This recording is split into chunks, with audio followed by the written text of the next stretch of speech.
Guys ఈ week మా కజిన్‌ది పెళ్ళుంది. So, పెళ్లి కూతురిని మా సైడ్ ఎలా చేస్తారో చూపిస్తా చూడండి.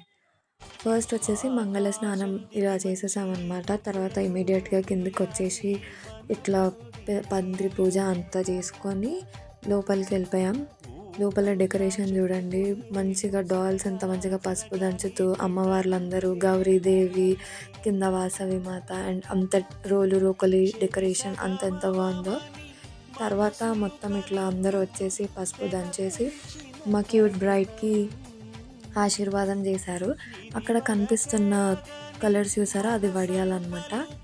నెక్స్ట్ ఈ డెకరేషన్ చూడండి, అసలు నిజంగా ఆ పూలు, ఆ డెకరేషన్ అసలు నిజం చెప్తున్నా మా కర్ణాటక తర్వాతనే ఎవరైనా డెకరేషన్ అంటే అంత ముద్దు ముద్దుగా ఉన్నాయి అసలు డాల్స్ అన్నీ. ముందర వాసవి మాత ఉత్సవ విగ్రహం అనమాట. ఇక్కడ మన క్యూట్ బ్రైడ్ వచ్చేసింది. తర్వాత మళ్ళీ చిన్న చిన్న రిచువల్స్ ఉంటే అవన్నీ కంప్లీట్ చేసేసుకున్నారు. నెక్స్ట్ వచ్చిన వాళ్ళలో అందరు మెయిన్ వాళ్ళందరికీ ఇట్లా వడబియ్యం పోసేసుకున్నారనమాట. ఇక్కడేమో మన బ్రైడ్ విత్ హర్ మేనమామలు, మా నాన్న అండ్ బాబాయ్. ఇదేమో ఒక మ్యాండేటరీ సెల్ఫీ అనమాట.